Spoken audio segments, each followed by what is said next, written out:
Oke teman-teman, kita akan masuk pada materi malam ini. Itu adalah tentang peluang diskrit. Kita udah pelajari matematika diskrit ya. Data diskrit merupakan data yang diperoleh dari proses perhitungan. Kalau masih ingat di matematika diskrit bahwa data diskrit adalah data-data yang sifatnya angka bulat ya. Angka bulat bukan angka-angka pecahan. Kalau yang kontinu itu berhubungan dengan data pecahan.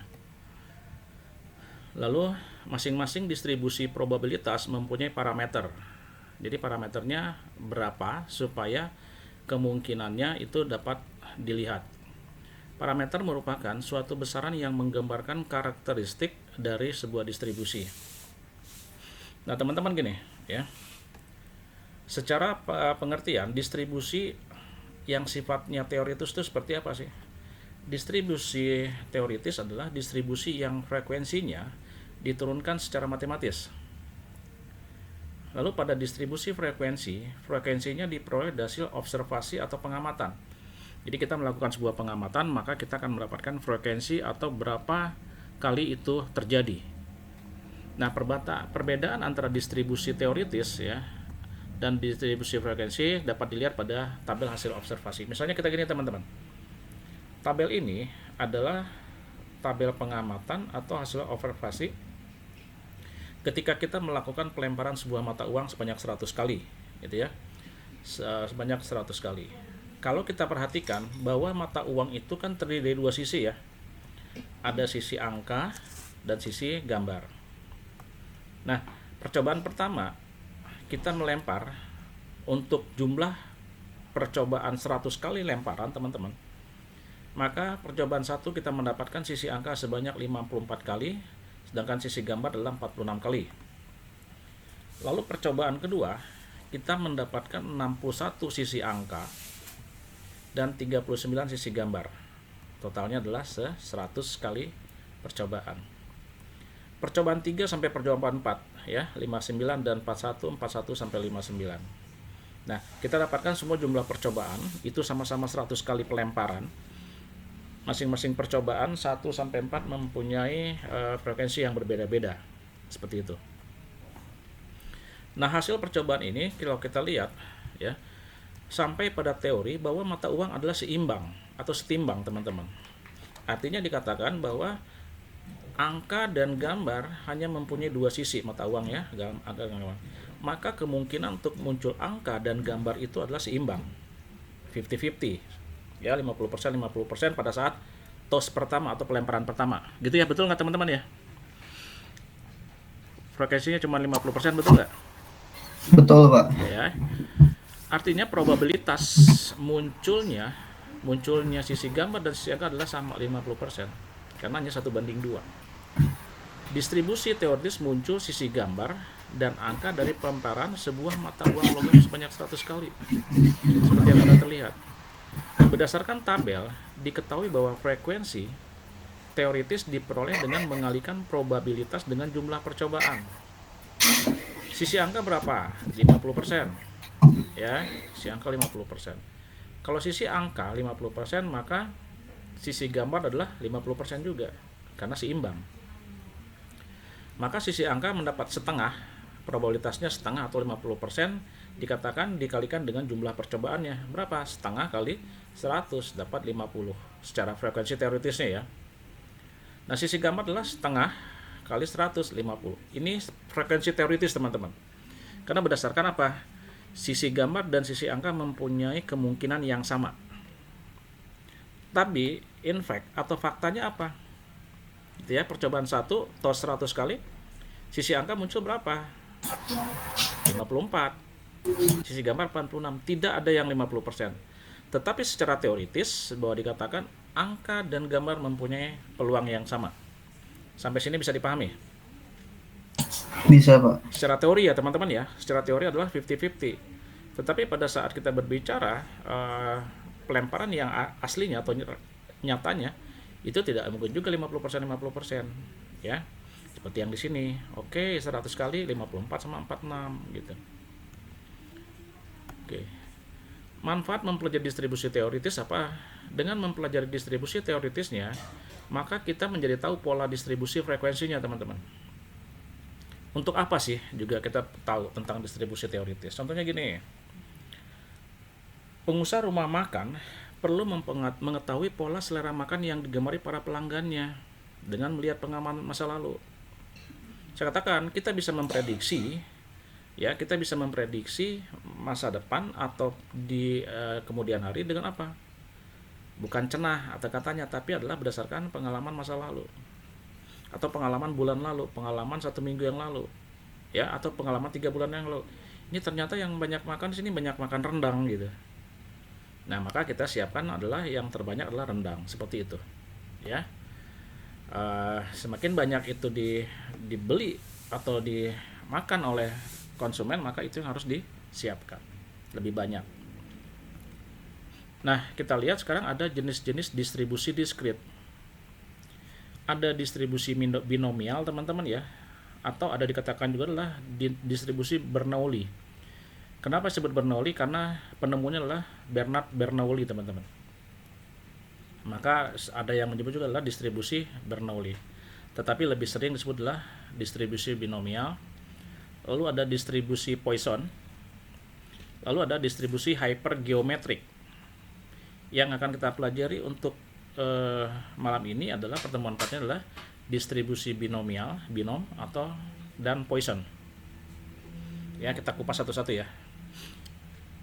Distribusi binomial adalah salah satu jenis distribusi probabilitas diskrit yang digunakan untuk memodelkan, ya, jumlah sukses dan jumlah percobaan independen yang identik, di mana setiap percobaan, teman-teman, kalau Bernoulli hanya memiliki 2 hasil saja atau 2 kemungkinan, sukses atau gagal, ya, atau gagal. Distribusi binom ini memenuhi 3 karakteristik utama. Apa jadi 3 karakteristik utamanya itu? Ya, bahwa dikatakan jika ada sejumlah percobaan tetap yang dilambangkan dengan n, misalnya melempar koin ini sebanyak 10 kali, berarti n-nya adalah berapa? 10. 10 ya. Setiap percobaan bersifat independen, artinya apa? Hasil dari suatu percobaan tidak mempengaruhi hasil percobaan lainnya, teman-teman. Ya, contohnya apa? Sudah saya pernah singgung di pertemuan sebelumnya. Apakah pelemparan mata uang menghasilkan angka itu mempengaruhi gambar? Ya enggak. Ya, jadi independen dia. Setiap percobaan, yang ketiga, karakteristik yang ketiga adalah setiap percobaan memiliki 2 kemungkinan hasil. Yang tadi konsepnya ini sukses atau gagal. Biasanya disebut dengan istilah sukses atau gagal. Dengan probabilitas sukses tetap di setiap percobaan yang disebut dengan P. Suksesnya P ya, teman-teman ya. P, dan probabilitas gagal adalah 1 minus P. Kenapa 1 minus P? Ada yang tahu?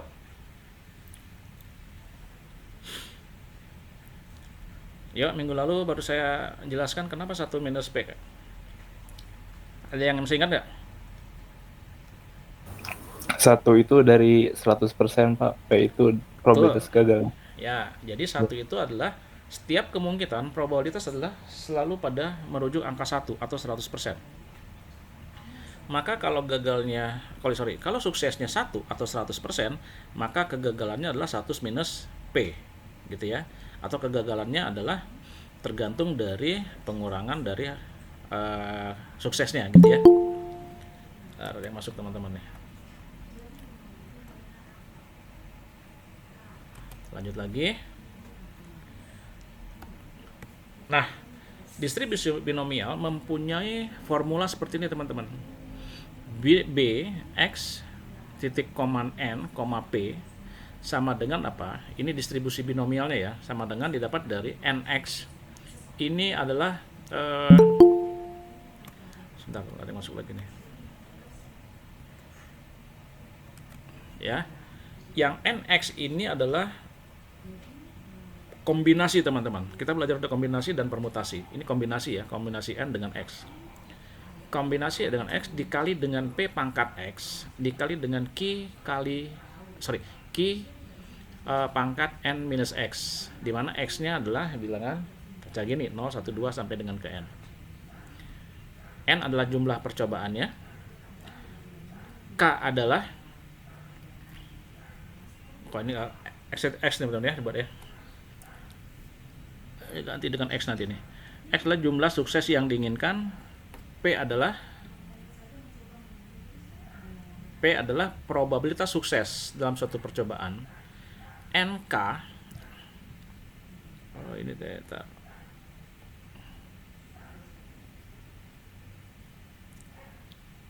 ini K teman-teman nih, kok seperti X ya? Ya ini betul K. NK ini kombinasi N dengan K dan adalah koefisien binomial yang menunjukkan berapa cara memilih K sukses dari N percobaan. Ya ini bukan X tapi K ya teman-teman ya. Ini adalah apa tadi? Kombinatorial atau permutasi. Ini adalah kombinatorial ya. Oke, kita lihat contohnya teman-teman. Sebuah mata uang dilempar sebanyak 5 kali. Berapa kali atau berapa probabilitas munculnya sisi gambar sebanyak 2 kali? Jadi pada saat kita toss sebuah mata uang sebanyak 5 kali, dari 5 kali itu berapa kemungkinannya muncul gambar sebanyak 2 kali? Ya, jawabnya gimana? Kita harus tahu dulu, diketahuinya apa? N-nya berapa? N-nya adalah 5 kali. Frekuensinya ya. X-nya berapa? 2. 2. Ya, 2. Sebanyak 2 kali. Berarti adalah X-nya sebanyak 2. Sini X nih. Itu X ya. Karena ada yang buat X, tapi saya buat X saja teman-teman ya. Maka P XN sama dengan NCX. NCX itu yang mana sih sebenarnya? Ini teman-teman. Ini tuh ya. N kombinasi X yang ini teman-teman. Ya. Dikali P pangkat X dikali Q pangkat N minus X. Sesuai dengan rumus ini. Maka kita dapatkan adalah X-nya 2, N-nya adalah 5. Maka kombinasinya adalah kombinatornya 5 kombinasi 2 dikali dengan setengah pangkat 2. Setengah dari mana ini teman-teman?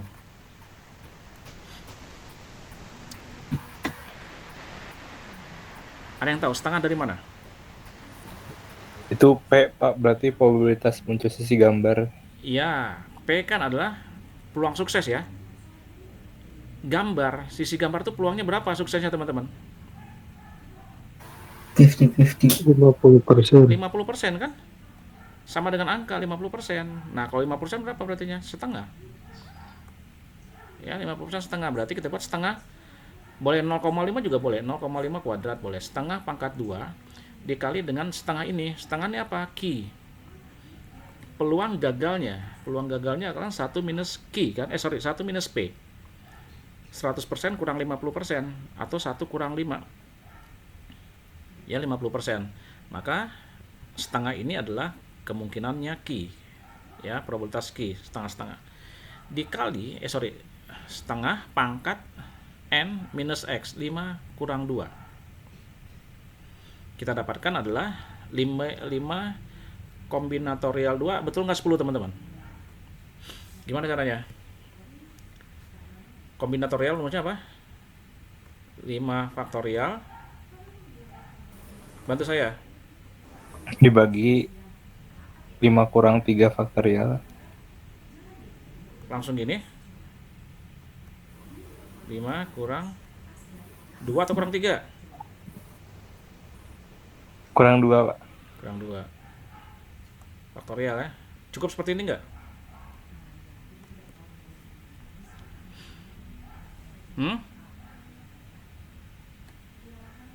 Ini adalah R kan? 2 faktorial dikali ini kan? R dikali N minus R faktorial, betul nggak? Iya betul Pak. Ya, berarti adalah apa? 5 faktorial 5 kali 4 kali 3 kali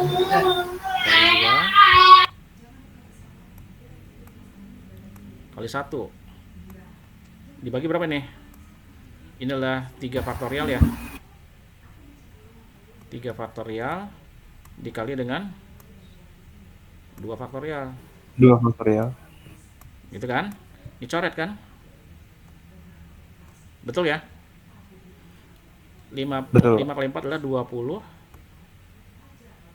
20 dibagi, sorry, ini 20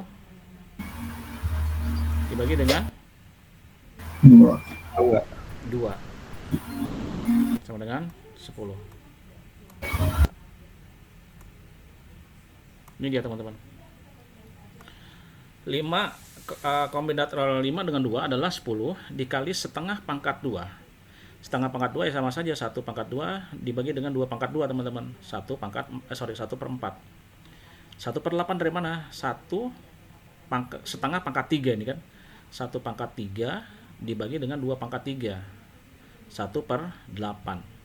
Kalau kita kalikan semua adalah 10/32. 10/1 dikali 1/4 dikali 1/8. 10/32 teman-teman. Kita dapatkannya adalah 5/16. Tinggal dihitung kalau misalnya probabilitasnya apa? Dibuat dalam bentuk desimal. Sampai sini ada yang tanyakan dulu nggak?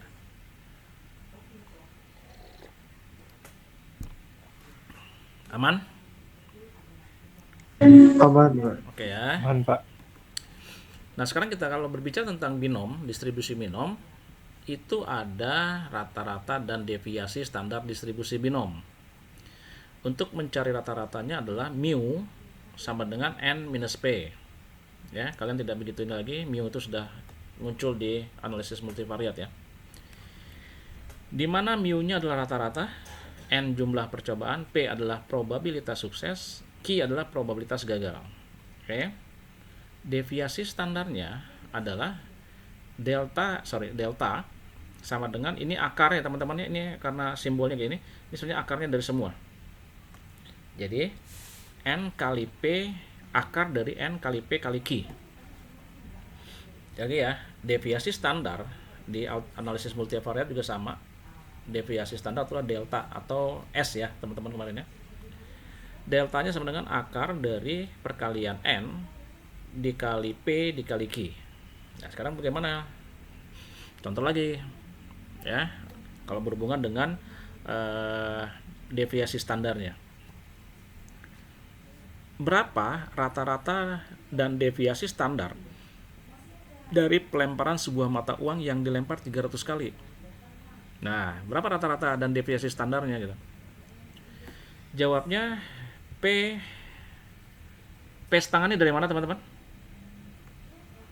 Ada peluang yang 50% dari Oke, tetap ya, sebuah mata uang itu hanya dua mata sisi dan semuanya mempunyai setengah kemungkinannya atau 50%.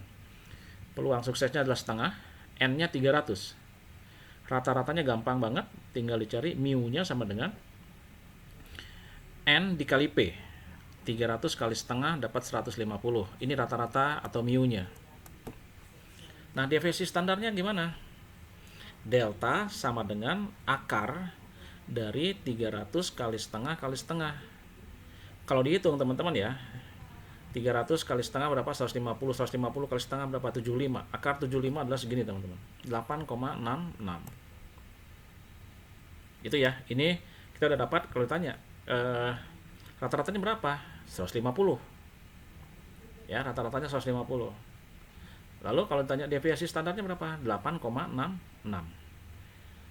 Ini deviasi standar ini dihitung untuk apa gitu? Maka kita dapatkan ini teman-teman. Ada rumus ini, X sama dengan mu tambah delta. Untuk apa kita lihat? Sehingga dalam jarak atau kurang lebih 2 standar deviasi, ya, standar deviasi, ini ada plus minus ya teman-teman ya. Plus 2 standar deviasi, ada plus 2 standar deviasi dan minus 2 standar deviasi. Rata-rata memperoleh sisi gambar sebanyak berapa rata-ratanya? 150. Ini ya, 150. 150. Jadi 150 dikurang dulu 2 ya. 2 dikali dengan 8,66. Oh ini juga nih teman-teman, sorry ini ada yang kurang ya. Ini seharusnya adalah dikali lagi. Ini 150 karena kan plus minus ya. 150 supaya terlihat sama. 150 ditambah dengan 2 dikali 8,66. ya 8, sama cuma plus minus aja nih. 866. Nah, makanya kita dapat ditambahkan teman-teman di PowerPoint kalian. Ya. Maka kita dapatkan untuk yang minusnya 150 dikurang 2 kali 866, 8,86, kita dapatkan 133 teman-teman. Tetapi kalau kita cari yang deviasinya berikutnya adalah 150 ditambah dengan tadi kan plus, tadi minus sekarang plus. Tambah 2 dikali 8,66. Kita dapatkan berapa? 167. Ini kita dapatkan dua angka ini, teman-teman. Ya, jadi berapa rata-rata dan deviasi standar dari pelemparan sebuah mata uang yang dilempar 300 kali. Jadi dengan standar rata-rata 150 dan deviasi standarnya 8,66, maka kita mempunyai 133 sampai 160 tadi kali untuk mendapatkan sisi gambar. Paham ya teman-teman ya? Bisa dipahami nggak teman-teman? Suara saya masih terdengar nggak? Terdengar Pak? Ya. Saya ada. Masih Pak. Jadi dari 300 kali toss, 300 kali pelemparan ya, untuk mendapatkan rata-rata 150 dan deviasi standar 8,6 dengan deviasi standar segini, maka dikatakan ya, kita harus melakukan atau mendapatkan sisi gambar itu apa? 133 sampai 167 kali mendapatkan sisi gambar. Ini gambar ya teman-teman ya. Sisi standar dari pelemparan sebuah mata uang yang menghasilkan gambar. Jadi dapatkan 133 sampai 167 kali mendapatkan. Bisa di 133 atau bisa di 134 kali gambar itu akan muncul. Tapi frekuensinya di antara 133 dan 167. Sampai sini ada pertanyaan? Kita lanjut. Lanjut ya. Halo? Lanjut. Oke. Lanjut Pak. Tadi udah distribusi binomial, sekarang kita masuk pada distribusi Poisson. Hypergeometric minggu depan ya. Jadi distribusi Poisson adalah distribusi probabilitas yang digunakan untuk memodelkan jumlah kejadian dari suatu peristiwa dalam interval waktu, ya. Dalam interval waktu berapa kali dan ruang tertentu atau ruang tertentu. Dengan asumsi bahwa kejadian tersebut terjadi secara acak dan independen. Artinya tidak saling mempengaruhi hasilnya. Distribusi ini sering digunakan dalam situasi di mana kita ingin menghitung probabilitas terjadinya suatu peristiwa dalam waktu atau ruang waktu yang tetap. Contohnya apa? Misalnya kita pengen tahu nih probabilitas kedatangan pelanggan di toko atau jumlah panggilan telepon yang diterima dalam 1 jam. Nah, dikatakan apa? Ruang tertentu berarti yang masuk ke toko ya teman-teman ya. Yang ruang tertentu ini adalah masuk ke toko, misalnya ke ruangan salah satu ruangan, atau interval waktu. Contohnya apa? Panggilan telepon. Berapa kali nih jumlah panggilan telepon yang diterima dalam 1 jam? Nah, itu adalah yang bisa dihitung dengan distribusi Poisson ini. Oke. Distribusi Poisson, rumusnya ini atau formulanya, Px sama dengan K sama dengan, ini lambang apa nih? Lambda pangkat K. E adalah Euler. Kalian pernah dengar kata Euler ya teman-teman nggak? Pernah ingat nggak? Siapa yang pernah ingat Euler? Kalau ingat di matematika diskrit teman-teman ya. Lintasan Euler ya, sirkuit Euler ya. Jadi saya ulang lagi, sama dengan lambda pangkat K dikali dengan Euler pangkat minus lambda dibagi dengan faktorial K. Ya. Px sama dengan K adalah probabilitas terjadinya K kejadian. Lambda adalah rata-rata kejadian per interval Tadi katakan baik waktu ataupun ruang. K adalah jumlah kejadian yang diinginkan, dan E adalah bilangan Euler. Teman-teman, bilangan Euler itu adalah, ini bukan sama dengan ya, ekuivalen ya. Kalau sama dengan rata ini bergelombang dia. Bilangan Euler itu ekuivalen dengan 2,718. Ini harus diingat. Bilangan Euler ini. Oke, kita lihat pada contohnya. Contoh 1. Misalkan sebuah restoran menerima rata-rata 3 pelanggan per jam ya. Sebuah restoran menerima rata-rata 3 pelanggan per jam. Nah, yang dimaksud dengan 3 di sini adalah Euler-nya, teman-teman. Lambdanya ya. Lambdanya adalah 3. Lambda itu apa? Rata-rata kejadian per interval. Nah, di sini adalah 3. Lambdanya sama dengan 3. Lalu kita ingin menghitung probabilitas bahwa dalam 1 jam, jadi kan rata-rata 3 pelanggan per jamnya. Kita ingin menghitung probabilitas bahwa dalam 1 jam restoran menerima 5 pelanggan. Kan kemarin tuh dihitungnya rata-rata 3 pelanggan per jam. Lalu restoran, berapa sih probabilitas dalam 1 jam masuk 5 pelanggan gitu? Apakah mungkin cari probabilitasnya? Maka kita gunakan rumus Poisson-nya seperti ini. Oke, lambdanya adalah 3 ya. Kalau diketahui adalah lambda ini 3. N-nya berapa teman-teman? K-nya berapa? K adalah jumlah kejadian yang diinginkan. Ini adalah K ya. 5 kayaknya. Ya, ini adalah K, berarti adalah lambda pangkat K sama dengan 3 pangkat 5. Kita dapatkan 243. Oke, lalu hitung. Kan tadi ini ya, lambda pangkat K-nya sudah kita dapat nih.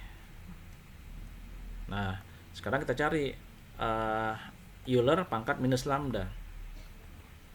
Oke, hitung E Euler pangkat minus lambda. Lambdanya berapa? 3. Maka adalah Euler pangkat minus 3.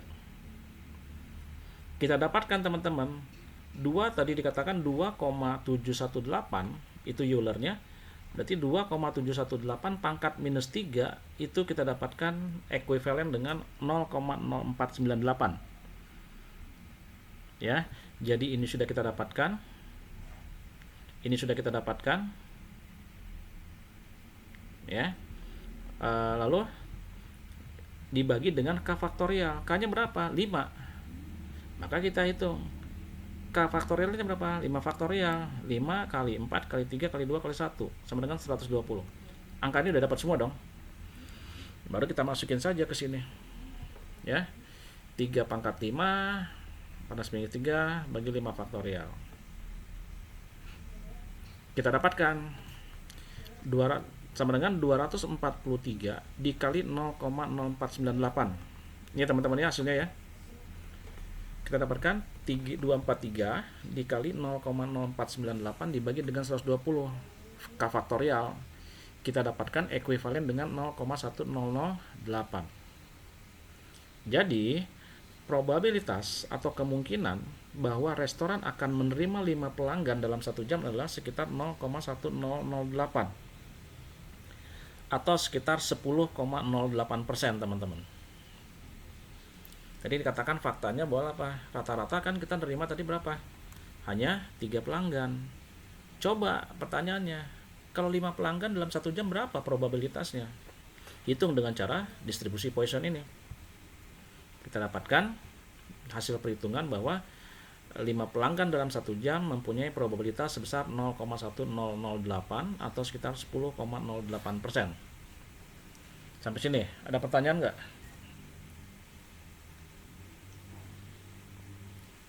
Aman?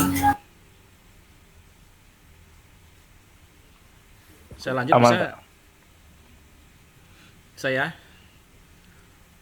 Bisa, Pak. contoh 2. Dalam sebuah antrian motor yang masuk ke sebuah SPBU, teman-teman ya. Ya, kita meminta untuk cari berapa probabilitasnya. Diperoleh data bahwa rata-rata ada 4 buah motor yang masuk dalam rentang waktu 15 menit. Jadi dalam 15 menit rata-rata masuk 4 motor lah gitu ya untuk ngisi bahan bakar. Ditanyakan, tentukan probabilitas untuk ada 3 pertanyaan nih probabilitasnya. Maksimal ada 2 motor yang masuk antrian. Lalu dalam 15 menit yang sama ada 2 motor yang masuk antrian. Yang C-nya adalah tepat 2 motor yang masuk antrian.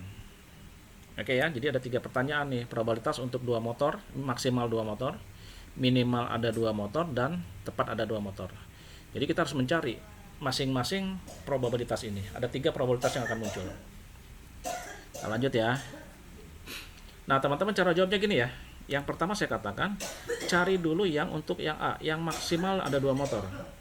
Kita jawab nih untuk maksimal. Jawaban A ini. Ini maksimal ya teman-teman ya. Saya copy tapi ini maksimal. Oke, nanti di PowerPoint-nya diganti. Kalau maksimal 2 motor masuk antrian, ingat lambangnya ini teman-teman. Ya, dia tidak boleh lebih sama dengan, ini adalah maksimal.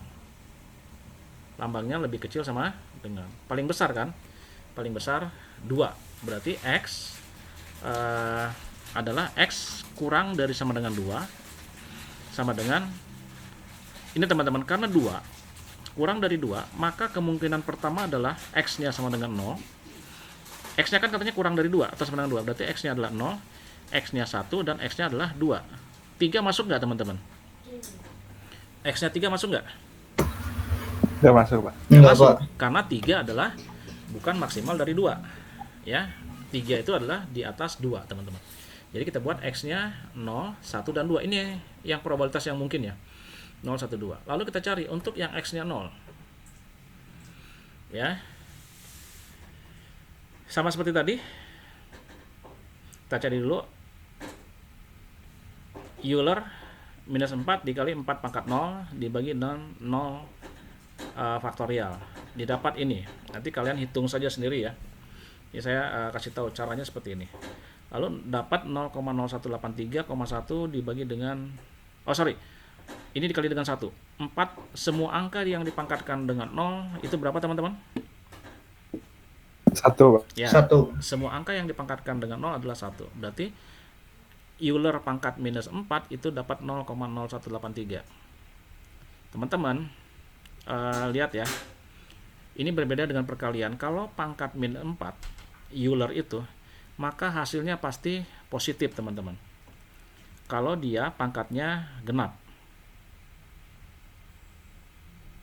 Enggak juga ya, nanti kalian hitung saja. Yang di sini berapa? Coba lihat. Pangkat minus 3 berapa dia? Positif juga ya, karena hasilnya positif. Nanti tinggal dicari pangkat minus 4 berapa. Lalu 0 faktorial adalah 1. 4 pangkat 0 adalah 1, atau berapapun angka itu dipangkatkan dengan 0 hasilnya 1. 0 faktorial adalah 1. Maka kita dapatkan 0,0183 kali 1 dibagi dengan 0 faktorial adalah 1. Kita dapatkan ini. Untuk yang 0, yang 1 sama juga. Ya. Pangkat 4, Euler pangkat 4 dikali 4 pangkat 1. Satunya dari X-nya ya.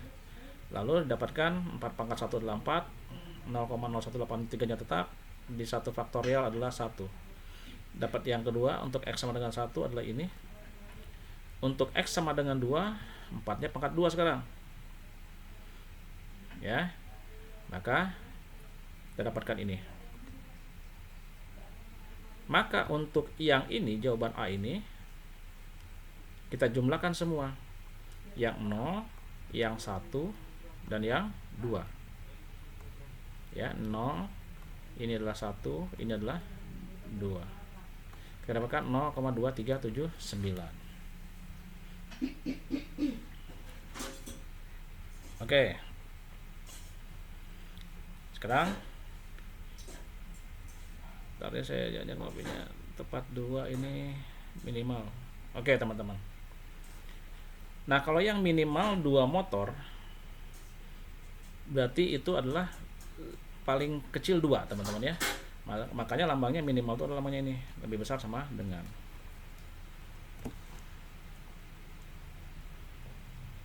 Oke. Nah ini kalau yang lebih besar sama dengan 2 teman-teman, Seharusnya berapa kalau minimal dengan 2 itu?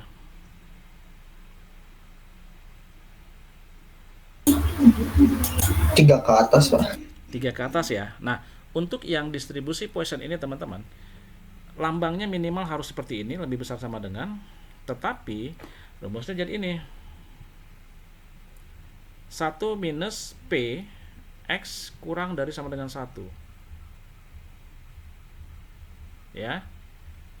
Maka kita dapatkan adalah 1 dikurang P X sama dengan 0 dan X min 1.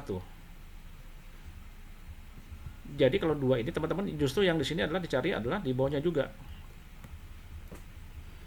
Ya, jadi adalah 0 dan 1. Duanya nggak ikut. Ya, kalau sini kan yang maksimal 2-nya ikut. Ya, maksimal 2. 2 tuh masih ikut. Tapi kalau di minimal di sini tetap ambil yang di bawah 2 tapi 2-nya nggak ikut. Gitu ya. Maka kita dapatkan 1 peluang dari 0 ini udah kita dapat sini. Kita cari tadi ya. Pakai rumus yang di atas. Lalu yang 1 ini juga udah dapat yang ini. Berarti kita dapatkan apa? 1 peluangnya 1 dikurang 0,0183 ditambah 0,0732. Maka kita dapatkan ini. Ini dapat ini yang maksimal 2 motor. Lalu minimal 2 motor. Dan ini adalah yang tepat 2 motor masuk. Gimana caranya? Ya sama saja rumusnya. Euler pangkat minus 4 dikali 4 pangkat 2 dibagi dengan 2 faktorial, kita dapatkan ini sudah ada tadi 0,183 dikali 16 4 kuadrat 4 pangkat 2 dibagi dengan 2, maka kita dapatkan ini ya. Terjawab ya teman-teman ya. Oke, seperti itu.